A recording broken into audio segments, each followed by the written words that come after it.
I turned 40 a couple of weeks ago, and it really did make me think about all the things so far in my life that had gone well, things that hadn't gone so well, basically lessons, wins, pivotal moments. And it really made me want to share over the next 4 episodes, including this episode, my most valuable lessons and reflections that I think can add enormous amount of value across training, mindset, food, life, business, identity. So in this episode itself, I'm going to be focused on 10 training lessons from a lifetime in shape. And I don't say that with ego, but I do pride myself on the fact that I've never been out of shape. And since I left school, many, many years ago now, that's nearly 9,000 days I've been in consistent shape. So in this particular episode, I'm going to be sharing with you 10 training lessons from a lifetime in shape. But I encourage you to tune into the next 3 after this, where I'm going to be also talking about my biggest lessons around mindset, food, and, as I've just said, identity business. Because one of the intentions with this channel, and of course with any people I coach, is how can, with what I've gone through, experiences, ups, downs, how can I prevent people from making maybe the same mistakes that I did?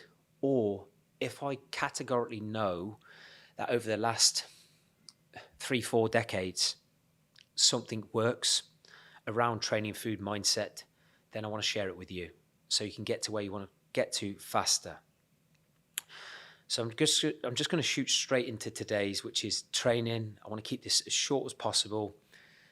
I don't usually read word for word off notes. I usually off the cuff, but I really thought it'd be even more important today to be really specific with the actual lessons. I might add a little bit of context to some, but I just want to share straight from the hip, what are the 10 things that I feel have been my most valuable lessons that have kept me in tip-top shape all this time, in spite of moving from professional football, living in Coventry, then moving to London, moving to Dubai, where during that period I've had relationship ups and downs. I've had environment changes where I've had to train in different gyms multiple times. I've changed my routine. I've been around different mentors. I've evolved with my motivations to train. I've now in a relationship, recently engaged. Long story short, my life has changed a hell of a lot. So what you're about to listen to is the 10 most narrowed down lessons that I feel will add immense value to you if you're not where you want to be physically, or if you know you are capable of becoming more physically. And of course, with the physical growth, with the physical shape, with bulletproofing your health comes more confidence and more certainty in who you're trying to become. Number 1, training in a gym with people in great shape makes you lift more. And I would go as far as saying at least 20% more. If I was to evaluate all of the periods in my life where I really, really made unbelievable progress with my strength, with my physique, it's when I was in a gym where it was the norm that people train hard. There was an intensity. There was like a high performance mentality. There was champions, often athletes. But it really, really, really does rub off. Now, if you've got a training partner, of course, that's even better. But sometimes simply just being in a gym where people are in great shape, it just consciously and subconsciously ups your game. Like the amount of times I've lifted weights that I didn't think I knew I could lift, simply by being in a gym where people are in shape and they're pushing hard, has made me feel that I didn't want to get left behind. So that is massive, massive contributing factor to the physique I have today and the physique I've been able to maintain. Like for me, there is nothing more demotivating than being in a gym where people are on their phones, they're not in shape, and it doesn't mean being ripped. It's more about the effort and the constant state of improvement mentality within that gym. But if you're in a gym where no one trains hard, no one's in shape, it's not inspiring in the slightest. Number two, the only reason I relied on pre-workouts in my 20s and early 30s for a big session was because I lacked discipline with my sleep. The amount of pre-workout I took in my 20s was ridiculous, on top of coffees, espressos. I mean, I remember in my early 20s, I was taking pre-workouts at 5:30, 6 p.m. at night after a long day at plumbing. I might have dragged my way through a great session. Then I couldn't sleep, and it was like a repetitive cycle. You're relying on caffeine, pick-me-ups, just to train hard. For me, you don't need it if you discipline with your sleep. For me, sleep, as I've spoken about before in previous podcasts, and I'll continually to hammer home, you get your sleep in order, you naturally want to push harder, you naturally get more out your sessions, you often enjoy your sessions more if you're well slept, and you don't need to waste money on pre-workouts. So for me, if you are someone who is relying on pre-workouts, have a look at your sleep. Ask yourself, why do you need to rely on pre-workouts? Every now and then, they do no harm. I get it, when you want to go a little bit more mental. But you don't want to have an emotional dependency on a pre-workout to get through a hard session. You'll build more character just knowing that you don't need something external to push yourself hard. Number three, in my 20s, I did cardio for fat loss. Now it's for performance, for a healthy heart and great physical fitness. I really do believe at the minute there has been a massive shift globally in the world of fitness, and I think it's for the positive. From many, many years where everything was all about deprivation, people looked at cardio solely to lose weight, which of course it does that, right? It creates output, which means it can help contribute towards a calorie deficit. But for me, a much more healthier way of looking at cardio and your relationship with cardio. So even though you might have to work hard to achieve your outcome, is associated with improving performance, improving the health of your heart, the health of your mind, and simply living with more energy. Because you are far more likely to follow through on doing more cardio or even getting some cardio in if you associate a pleasurable benefit the other side. Whereas if you are going to yourself, right, I need to do more cardio because I've got to lose weight, it's constantly negative, and it's a lose mentality and vocabulary. So I really encourage you that if you are someone who doesn't look forward to cardio, look at cardio as a tool and a mechanism to elevate your performance, not just with your energy, but also your mental sharpness in work and the vitality you bring to your family. Number four, I would have done more harder cardio work in my 20s if I knew I wouldn't lose muscle. For me, one of the biggest myths there is around cardio, especially hard cardio, intense cardio, is if you do it, you will lose muscle. Now, of course, I'm not being deluded. If you are continually battering yourself with HIIT and stupid amount of classes without strength work, without sleep, without good nutrition, you will lose muscle. But for me, you'd have to do an awful lot of that and have zero structure in your training or have totally inefficient weight training workouts to actually lose muscle. I've found the opposite. Since really taking my fitness to another level, and I'm currently working on that pretty hard, so much more in the tank, but even just elevating it from where it was in my 20s, I have way more energy. I have much better recovery between sets within my workouts. Basically, I can maintain a higher strength threshold and intensity, a mental intensity, across a 45 minutes to an hour workout simply by having more physical fitness, simply getting out of my comfort zone more in my fitness. Okay, I've never been as strong at this body weight. I've had DEXA scans recently, where my muscle mass in relation to my body fat had never been better. yet I'm now consciously doing 1 to 2 harder cardio sessions a week, just because I want to be just as physically fit and mentally fit as I am physically strong and how I visually look. Okay.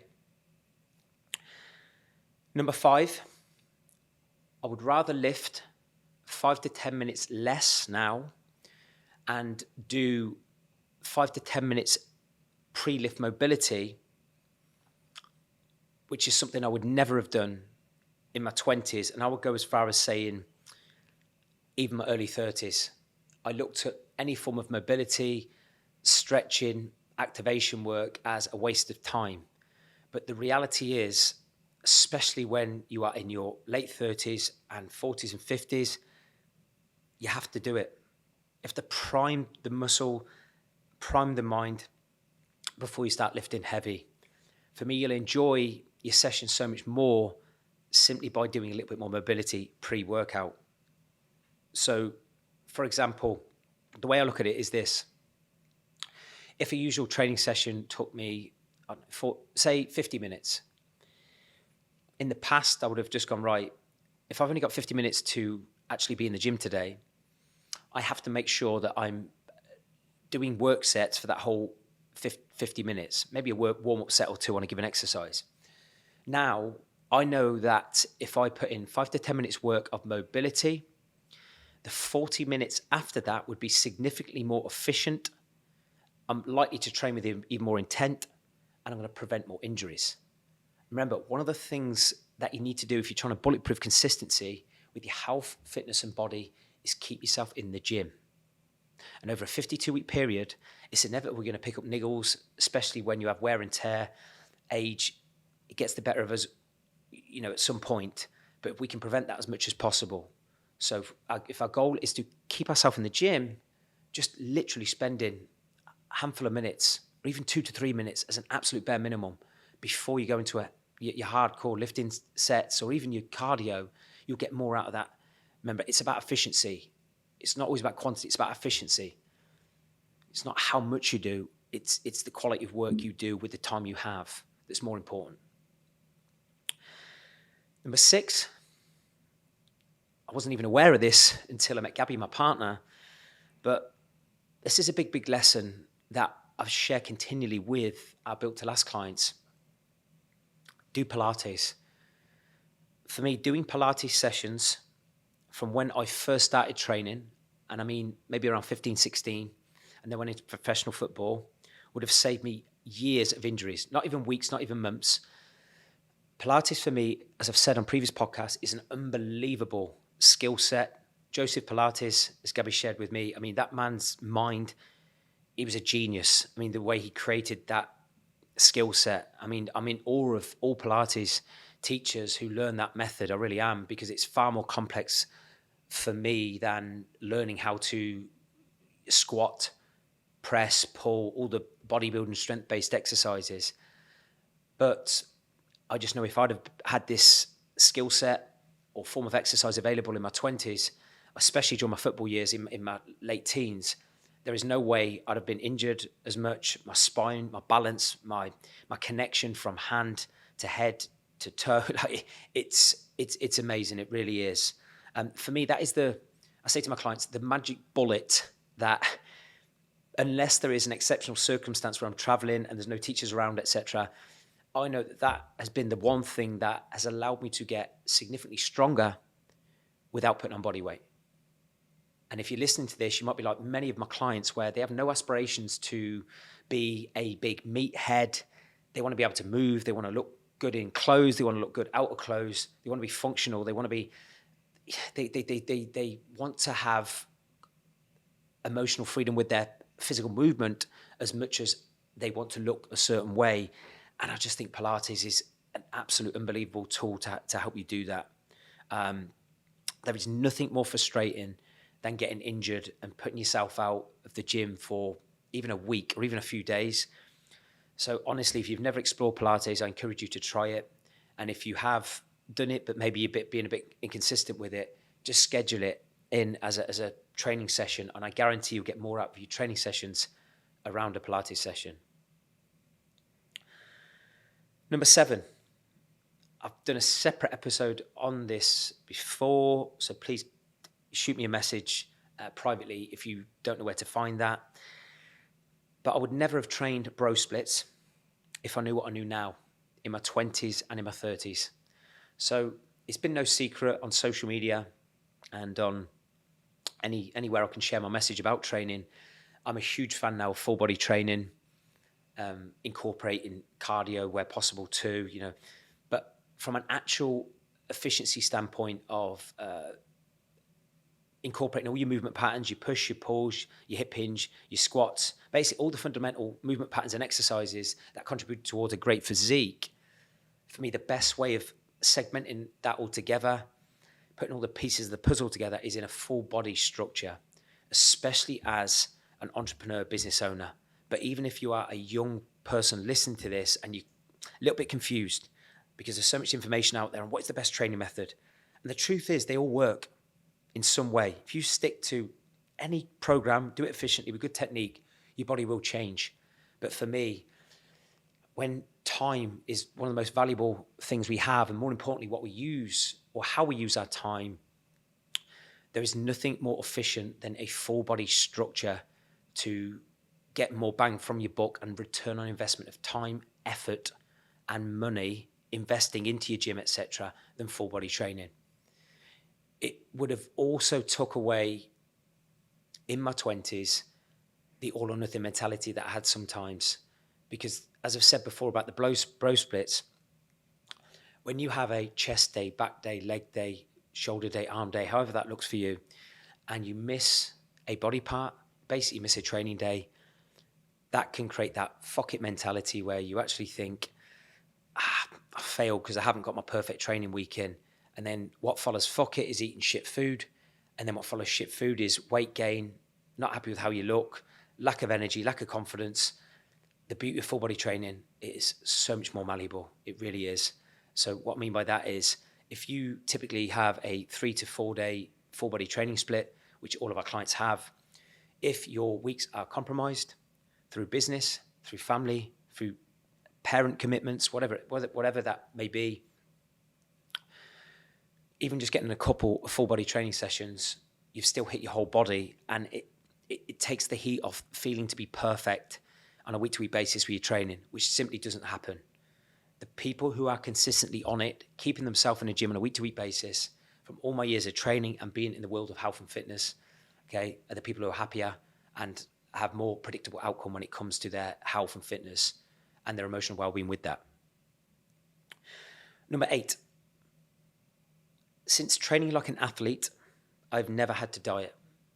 So I would say I went from being in a professional football environment where a typical training week would be 1 to 2 training sessions per day, which were football based. I might do 2 to 3 sessions in the gym, strength, performance related, a little bit more sports specific in terms of structure. Then, obviously, of course, I had my football matches, where it's obviously very competitive. You're playing to win. Then when I left Coventry, I went straight into a gym. All I was doing was bodybuilding. And it was, as I've just spoke about, the bro splits. And it was all about how I looked, because I was very insecure and I associated being in great shape with attracting female attention, basically getting girls, confidence on a beach, basically being accepted, being enough, feeling significant, especially when I was in a job that I didn't like, but that's a different story. But the problem with that bodybuilding mentality and it being all about how you visually look, the diet that is usually attributed to looking a certain way is exhausting. Simply put, that mentality is you're either putting on weight to add muscle, where you're on a diet in a calorie surplus, which none of this is wrong, by the way, but just hear me out on this, or you are then in a calorie deficit. Basically, you're in a hardcore diet trying to strip body fat. There was no in between. So you are so OCD and exhausted with just thinking about food on a continual basis, that although it served its purpose to a degree, obviously with my career, it just wasn't as enjoyable as what I do now. There's no arrogance said with this, but I'm just stating it as it is. I've never found it so easy to stay in shape, right? Since literally going, right, how can I look at training, my weight training, to be more efficient, create more output? How can I look at cardio to optimize performance? Basically, even if something isn't perfect by someone else or a bodybuilder's eye of going, well, if you do too much cardio, you're going to lose muscle. Since I've sort of ignored all that and just gone, you know what, I want to do what I enjoy. I want to do what's effective. And you know what, if I do overcook the cardio sometimes, so what? Or if I do push too hard, so what? Or because millions of bodybuilders wouldn't agree with the way I train or the way I structure my cardio or the way I do my food, so what? Because it's sustainable. But for me, that's sustainable and I can stick to it. And I never feel like I'm on a diet. So if you're listening to this and you're constantly feeling like you are on a diet or having to go on a diet to get in shape, I strongly urge, look at the way you train. How can you maximize your output, incorporate more fun into your training, have a bit more flexible approach when it comes to your cardio? You don't have to do this slow, monotonous, steady state stuff 4, 5, 6 days a week, which I used to do in my 20s, living on a stair climber 6 days a week. It bored the shit out of me. It was sheer mental strength that got me through that, and just thinking that was the only way. It's not the only way. You don't have to do that, and it doesn't work when you're 40, 50 or 60 with business obligations and family commitments. Number 9. I'm going to be biased here because this is why we work so hard on our Built to Last community. Training within a community of people in great shape makes you lift more. Again, I would say at least 20%. So even if you don't have access to a gym where people are in great shape, because that's not always the case, if you don't have that, I encourage you to find a community where people are in shape, right? It is fact that you surround yourself with people who are in great shape, I guarantee you will, or your chances of being in great shape will dramatically increase. Okay, so since I've created Built to Last, the mentality that I've created in there is phenomenal. There is no on it, off it mentality. Are people perfect in that? Absolutely not. Am I perfect? Absolutely not. But over a 52-week period, and I come back to this a lot, right? Because I'm someone who wants people in shape and want to be in shape for the whole year, not this on it, off it mentality. And some weeks you're in shape, some weeks you're in shape, some weeks you're not. What helps me do that is the Built to Last community. So if you haven't got a community, find one. And if you're a business leader, entrepreneur who is genuinely stuck and sick of going around in yo-yos, and as you're listening to this right now, going, this is another year where I'm falling short and I'm not in the shape I want to be, reach out to me. Let's talk about Built to Last, or find a peer group that maybe is more suited to you, that will make you up your game. Because one thing I will guarantee, if you're around people who are not in shape, eventually you will conform, if you haven't already, to the physical standards and the mental habits and behavior and mindset of these people. You conform to them habits. Last one, number 10. Nothing has built my confidence more in business, in my relationships, and in life than working out consistently. As I say that, I said this at an event I spoke at the other week. When I say that nothing has built my confidence in life and business and my relationships more than working out consistently, it's not solely about how I look. It's about paying your dues on a daily basis, showing up when you don't want to, following through on your promises, basically doing what you said you would do, even when you don't want to do it. The more I have done that, the more confidence I've brought to the table in business, the better clients I've attracted, the better relationship I've now attracted, because you're only going to meet people on your level. If your confidence cup is only filled up to a 5 or a 6 out of 10, you are far more likely to only attract people on that level. But by consistently paying your dues when no one else is watching, the opportunities that arise, the confidence that you magnetize the aura you bring is priceless. So for me, working out every single day has had more impact than anything else when it comes to my internal confidence as well as my external confidence. So that's it, guys. There's my 10. I'd love to know, as always, what your biggest takeaway was. And hopefully I've given you some food for thought there, if you're not where you want to be, on some key things that you can do with your training. If you haven't already, please subscribe, follow.